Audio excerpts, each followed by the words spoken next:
আসসালামু আলাইকুম।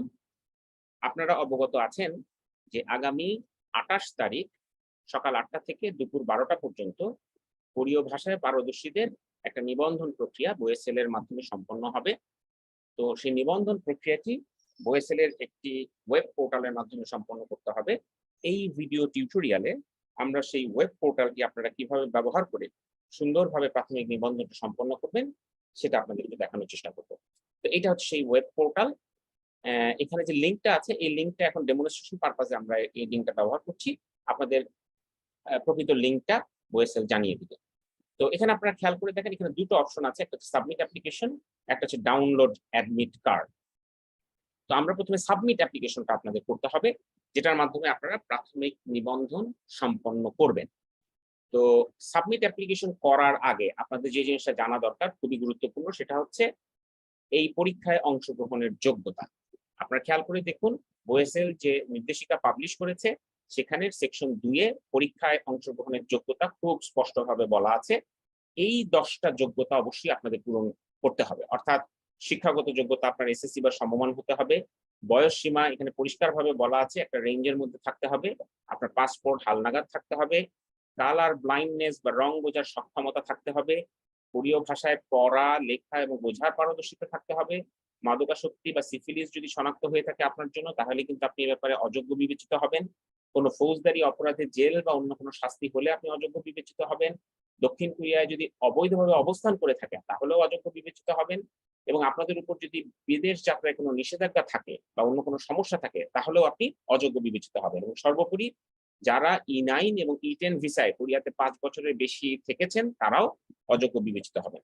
সুতরাং প্রথমেই আপনাদের নিশ্চিত করতে হবে যে আপনার এই 10টি যোগ্যতা রয়েছে এবং সেই জন্য আপনি যখন সাবমিট অ্যাপ্লিকেশনে ক্লিক করবেন প্রথমেই আপনাকে একটা নোটিশ দেওয়া হবে যেখানে পরিষ্কার বলা আছে যে শুধুমাত্র BOESL কর্তৃক পাবলিশকৃত নির্দেশিকায় সেকশন 2 উল্লেখিত পরীক্ষায় অংশগ্রহণের যোগ্যতা পূরণ করলেই এই সাইটের মাধ্যমে নিবন্ধন করুন। অর্থাৎ ওই যোগ্যতা যদি আপনি পূরণ না করে থাকেন কোনো একটি যোগ্যতা তাহলে অবশ্যই আপনি নিবন্ধন করবেন না। কারণ ভুল তথ্য প্রদান কিংবা যোগ্যতা পূরণ না করা সত্ত্বেও যদি আপনি নিবন্ধন করেন তাহলে BOESL পরবর্তীতে আপনার বিরুদ্ধে আইনানুগ ব্যবস্থা নিতে পারে। তো এই জায়গাটায় ওকে দিয়ে আপনি যখন আগাবেন এর মানে হলো আপনি এই বিষয়ে সম্মতি প্রকাশ করে আগালেন।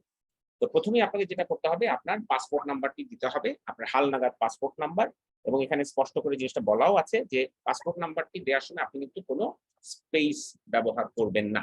সুতরাং আমি স্পেস ছাড়া পাসপোর্ট নাম্বারটি দিলাম। ধরা যাক এটাই হচ্ছে আমার হালনাগাদ পাসপোর্ট নাম্বার। এরপরে আমি এখানে ক্যাপচা দিব 68FGE এবং তারপরে আমি সাবমিট বাটনে ক্লিক করব। সাবমিট বাটনে ক্লিক করে দেখুন আপনার আরেকটি নোটিশ এসছে এবং এখানে পরিষ্কার বলা আছে যে এইখানে বেশ কিছু তথ্য থাকবে যেটা আপনি যে পাসপোর্টটি দিয়েছেন সেই পাসপোর্টের ভিত্তিতে কিন্তু পূরণ করতে হবে এবং অবশ্যই পাসপোর্টটা কিন্তু হালনাগাদ হতে হবে। আর মনে রাখবেন যে পাসপোর্ট নম্বর এবং পাসপোর্ট সংক্রান্ত যে তথ্যাদি আছে এটা কিন্তু আপনার আবেদনের পরে ইমিগ্রেশন এবং পাসপোর্ট অধিদপ্তরে রক্ষিত যে ডাটাবেস রয়েছে পাসপোর্টের ডাটাবেস সেটার সাথে BOESL যাচাই করে নেবে। সুতরাং কোনো ভুয়া তথ্য যদি আপনি প্রদান করেন তাহলে কিন্তু বিদ্যমান আইন অনুযায়ী আপনার বিরুদ্ধে BOESL ব্যবস্থা নেবে। আর আরেকটা খুব গুরুত্বপূর্ণ কথা এখানে বলা আছে যেটা খুবই গুরুত্বপূর্ণ সেটা হচ্ছে আপনি কখন আবেদন প্রক্রিয়াটি শুরু করলেন সেটা এখানে স্পষ্টভাবে বলা আছে। এটা খুবই গুরুত্বপূর্ণ এই জন্য যে আপনাকে মনে রাখতে হবে যে ডেডলাইনটা দেয়া আছে যে সময়সীমা দেয়া আছে সেই সময়সীমার মধ্যে কিন্তু আপনার আবেদন সম্পন্ন করে ফেলতে হবে। অর্থাৎ এই আবেদন শুরু করার পরে কিছু সময় কিন্তু আপনার লাগবে আবেদন সম্পন্ন করতে, সুতরাং সেইভাবে হিসাব করে আপনাকে এগোতে হবে। আপনি এটা ওকে দিয়ে আগাবেন। তো প্রথমেই আপনার নাম পাসপোর্ট অনুযায়ী আপনার নাম এখানে দিতে হবে। ধরা যাক আমার পাসপোর্ট অনুযায়ী নাম হচ্ছে মোহাম্মদ রহমান। আপনি নামটা দিলেন। জেন্ডার হয়তো মেল। ডেট অফ বার্থ একটু আগে যেটা দেখালাম ডেট অফ বার্থ একটা রেঞ্জ বলা আছে ওর মধ্যেই যেন আপনার ডেট অফ বার্থ থাকে। তো এই ডেট অফ বার্থ যে রেঞ্জটা দেওয়া আছে তার বাইরে হলে আপনি দিতেই পারবেন না। সুতরাং আপনার যদি ডেট অফ বার্থ যে রেঞ্জ প্রোভাইড করা আছে তার মধ্যে না থাকে তাহলে আপনার অবশ্যই নিবন্ধন করা উচিত হবে না। তো আমি এখান থেকে একটা সিলেক্ট করলাম এবং এটা কিন্তু আপনার পাসপোর্ট অনুযায়ী যে ডেট অফ বার্থ সেটাই আপনাকে এখানে দিতে হবে। এরপরে এনআইডি দেওয়াটা কম্পালসারি না, বাট আপনার যদি এনআইডি থাকে অবশ্যই আপনি এনআইডিটা দিবেন।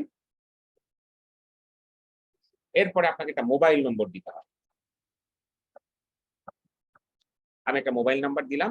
এই মোবাইল নাম্বারটা এবং এরপরে যেটা আমি দিচ্ছি যে একটা ইমেইল অ্যাড্রেস এই দুটো খুবই গুরুত্বপূর্ণ।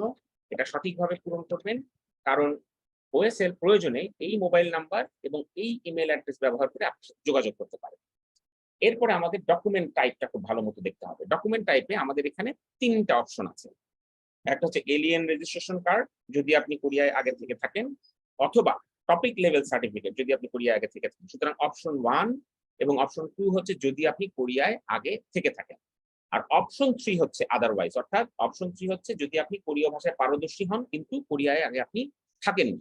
এখানে আমরা কিন্তু জিনিসটা পরিষ্কার করে বলেও দিয়েছি যে আপনাকে এই ৩ টা অপশনের যেকোনো একটা অপশন আসলে সিলেক্ট করতে হবে। তো এই ৩ টা অপশনের যেকোনো একটা অপশন সিলেক্ট করলে দেখা যাবে যে আপনি এই জায়গায় এসে সেই সংশ্লিষ্ট তথ্যটি আপনি পূরণ করবেন। যেমন আমি যদি টপিক লেভেল সার্টিফিকেট সিলেক্ট করি, তাহলে এখানে টপিক লেভেল সার্টিফিকেট নম্বরটা আপনাকে দিতে হবে এবং এটাও স্পেস ছাড়া। আমি যদি এলিয়েন রেজিস্ট্রেশন কার্ড সিলেক্ট করি, তাহলে এখানে এলিয়েন রেজিস্ট্রেশন কার্ড নম্বরটা আপনাকে দিতে হবে। আর আমি যদি ৩ নাম্বারটা অর্থাৎ Korean language learning centre certificate select করি, তাহলে আপনাকে ল্যাঙ্গুয়েজ সেন্টার নেম এখানে লিখতে হবে। ধরা যাক আমি ৩ নাম্বারটাই সিলেক্ট করলাম, তাহলে আমি এখানে আমি যেই প্রতিষ্ঠান থেকে কোরিয়ান ল্যাঙ্গুয়েজ, কোরিয়ান ভাষা শিখেছি এবং সার্টিফিকেট পেয়েছি, আমি সেই প্রতিষ্ঠানের নামটা লিখে দেব। যদি এমন কেউ আপনাদের মধ্যে থেকে থাকে যিনি কোনো বিশেষ কোনো প্রতিষ্ঠান থেকে কোরিয়ান ল্যাঙ্গুয়েজ শেখেননি কিন্তু কোরিয়ান ল্যাঙ্গুয়েজে ওনার পারদর্শিতা আছে, তাহলে সেক্ষেত্রে আপনি এখানে ওন কথাটি লিখবেন। অর্থাৎ কোনো বিশেষ প্রতিষ্ঠানের নাম না লিখে আপনি ওন কথাটি লিখবেন। তা আমি এখানে ধরে নিলাম যে আমি ওন কথাটি লিখছি, অর্থাৎ আমি কোনো বিশেষ প্রতিষ্ঠান থেকে কোরিয়ান ভাষা শিখিনি, আমি নিজেই কোরিয়ান ভাষা শিখেছি।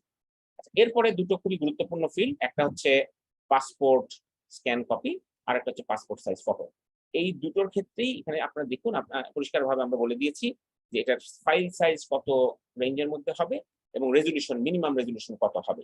সো এটাকে মেনে নিয়ে কিন্তু আপনার ফাইলটি তৈরি করতে হবে। পাসপোর্ট ফটো পাসপোর্ট সাইজ ফটোর ক্ষেত্রেও এখানে পরিষ্কার বলা আছে যে ম্যাক্সিমাম সাইজ কত হতে পারে এবং মিনিমাম রেজুলেশন কত হতে হবে। তো আমি এরকম কিছু তৈরি করে রেখেছি আগেই। তো আমি এখানে প্রথমে পাসপোর্টটা সিলেক্ট করলাম এবং তারপরে আমি পাসপোর্ট সাইজ ফটোটা সিলেক্ট করলাম। যদি আমার ফাইলটা যেই ম্যাক্সিমাম সাইজ এবং মিনিমাম রেজুলেশনের কথা বলা আছে তার সাথে ম্যাচ না করে, তাহলে কিন্তু সিস্টেম আপনাকে এরর মেসেজ দিবে। আচ্ছা, ইন্ডাস্ট্রি ক্যাটাগরিতে আপনার করণীয় কিছু নেই। ইন্ডাস্ট্রি সাব ক্যাটাগরিতে আপনি হয় পরিমাপন অথবা জয়েন অথবা অ্যাসেম্বল, এই তিনটার মধ্যে আপনার সক্ষমতা অনুযায়ী যেটা সিলেক্ট করা প্রয়োজন, নির্বাচন করা প্রয়োজন, সেটা আপনি নির্বাচন করবেন। ধরুন আমি জয়েন নির্বাচন করলাম। এরপরে আপনি হয়তো আরেকবার একটু ভালো মতো দেখে নিয়ে আপনি এখানে সাবমিট বাটনে ক্লিক করবেন। সাবমিট বাটনে ক্লিক করার পরে আরেকটি নোটিশ আপনাকে দেওয়া হচ্ছে। এখানে বলা হয়েছে যে আপনার সাবমিশন সাকসেসফুল এবং আপনাকে একটা সাবমিশন আইডি দেওয়া হয়েছে। এই সাবমিশন আইডিটা খুব গুরুত্বপূর্ণ। এটা কিন্তু আপনার সংরক্ষণ করে রাখতে হবে। আপনি এটা স্ক্রিনশট নিয়ে রাখতে পারেন। অবশ্য পরবর্তী পেজে আমরা খুব স্পষ্ট করে আবার এটা আমরা দিয়ে দিব। সুতরাং খুবই গুরুত্বপূর্ণ বিষয় হচ্ছে সাবমিশন আইডিটা সংরক্ষণ করা, কারণ এই সাবমিশন আইডি ব্যবহার করে আপনাকে পেমেন্ট করতে হবে এবং পরবর্তীতে অ্যাডমিট কার্ড ডাউনলোডের জন্য এই সাবমিশন আইডিটা আপনার প্রয়োজন হবে। আমি ওকে দেওয়ার পরে এই পেজটা হচ্ছে আমাদের শেষ পেজ। প্রাথমিক নিবন্ধন সাকসেসফুলি সম্পন্ন হলে আমরা বলে দিচ্ছি যে আপনার অ্যাপ্লিকেশন সাবমিশন ইজ সাকসেসফুল এবং এগেইন আমরা এখানে পরিষ্কার করে বলে দিচ্ছি যে আপনার সাবমিশন আইডিটা এত। এই পেজটা আপনি স্ক্রিনশট নিয়ে রাখতে পারেন অথবা প্রিন্ট করে রাখতে পারেন অথবা আপনি নিজে কোনো এক জায়গায় এটা সংরক্ষণ করে রাখতে পারেন। এই নম্বরটি খুবই গুরুত্বপূর্ণ। আর নিচে এখানে আপনি যা যা ইনপুট দিয়েছেন সেই ইনফরমেশনটা এখানে রয়ে গেছে। তো আপাতত এই অবস্থায় আসার পরে আপনার প্রাথমিক নিবন্ধন সম্পন্ন হলো। এখানে খুবই গুরুত্বপূর্ণ একটা বিষয় হলো, যেটা নির্দেশিকায় খুব স্পষ্ট করে বলা আছে যে এই যে শেষ 5 ডিজিটে যে সংখ্যাটা আছে সেটাই হচ্ছে আপনার ক্রম সংখ্যা, অর্থাৎ আপনি 19তম ব্যক্তি হিসাবে এখানে নিবন্ধন করেছেন। আপনার সাবমিশন আইডি তাই বলছে। তো আপনি যখনই সাবমিট করবেন তখন আপনি যে আইডিটা পাবেন সেই আইডি থেকে আপনি বুঝতে পারবেন যে আপনার ক্রম সংখ্যা কত। তো নিয়ম অনুযায়ী প্রথম ৯,০০০ জনকে এই প্রাথমিক নিবন্ধিত প্রথম ৯,০০০ জনকে প্রথমে পেমেন্ট করার সুযোগ দেওয়া হবে যাতে তারা চূড়ান্ত নিবন্ধন করতে পারে। বাকিদের কিন্তু প্রথমে নিবন্ধন করার সুযোগ দেওয়া হবে না। তো সুতরাং প্রথম ৯,০০০ জনের মধ্যে কেউ যদি সময়ের মধ্যে চূড়ান্ত নিবন্ধন সম্পন্ন না করেন, তাহলে পর্যায়ক্রমে ৯,০০০ এর পরের ক্রমসংখ্যায় যারা আছেন তাদেরকে আস্তে আস্তে সুযোগ দেওয়া হবে। তো সেই ব্যাপারে নির্দেশিকায় খুব স্পষ্ট করে বলা আছে। তো আমাদের এখানে যে জিনিসটা আমরা বলতে চাচ্ছি সেটা হলো, আপনি যদি প্রথম ৯,০০০ জনের মধ্যে হয়ে থাকেন, যেটা আপনার ক্রমসংখ্যা থেকে সাবমিশন আইডি থেকে আপনি বুঝতে পারবেন, তাহলে আপনি পেমেন্ট গেটওয়ে, বিকাশ পেমেন্ট গেটওয়ে ব্যবহার করে নির্ধারিত ফিটি দেওয়ার জন্য প্রস্তুত হবেন। এখানে আরেকটি কথা বলে রাখা ভালো, সেটা হচ্ছে আপনি যখন এই অ্যাপ্লিকেশন সাবমিশন করেন তারপরে কিছু প্রসেসিং হয়, ফলে পেমেন্ট করতে গিয়ে 5-10 মিনিট দেরি হতে পারে। অর্থাৎ অ্যাপ্লিকেশন সাবমিশনের 5 থেকে 10 মিনিট পরে আপনি পেমেন্ট করতে গেলে আপনি সুন্দরভাবে পেমেন্টটা করতে পারবেন। তো পেমেন্ট করার জন্য সবসময় মনে রাখবেন এই সাবমিশন আইডিটা প্রয়োজন হবে। আমরা পেমেন্ট অংশটা দেখাচ্ছি না, পেমেন্ট কিভাবে করতে হবে সেটা নির্দেশিকায় খুব স্পষ্ট করে বলা আছে। সাবমিশন আইডিটা ব্যবহার করে আপনার পেমেন্টটা করে ফেলবেন।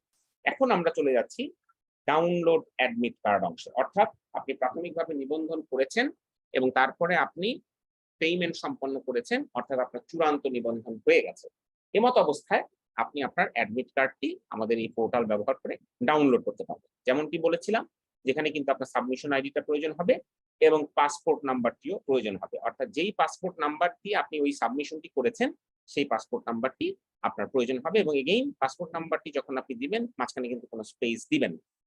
তো আমরা এই ডেমনস্ট্রেশন পারপাজে একটা সাবমিশন আইডি এবং একটা পাসপোর্ট নাম্বার এই পেয়ারের জন্য পেমেন্ট অংশটা করে রেখেছি।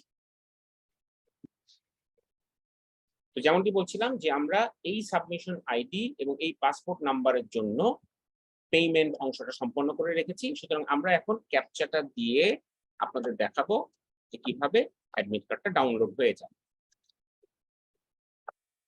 আর XXXG আমি যদি এখন সাবমিট দেই, তাহলে এই সাবমিশন আইডি এবং এই পাসপোর্ট নাম্বারের জন্য যে অ্যাপ্লিকেশনটি করা হয়েছে সেই অ্যাপ্লিকেশনের যেহেতু পেমেন্ট হয়ে গেছে, সুতরাং একটা চূড়ান্তভাবে নিবন্ধিত অ্যাপ্লিকেশন, সেটার অ্যাডমিট কার্ডটা ডাউনলোডেড হবে।